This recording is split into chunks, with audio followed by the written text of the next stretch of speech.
Why do we make bucket lists? We think there is time after retirement. We believe we can enjoy once the kids grow up.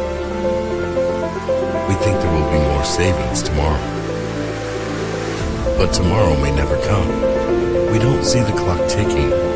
We don't live for today. Imagine running away from the predictable routines, being a nomad, bungee jumping, deep diving, parachuting, bumping into total strangers, finding new meaning, discovering the joy of uncertainty, feeling the adrenaline rush,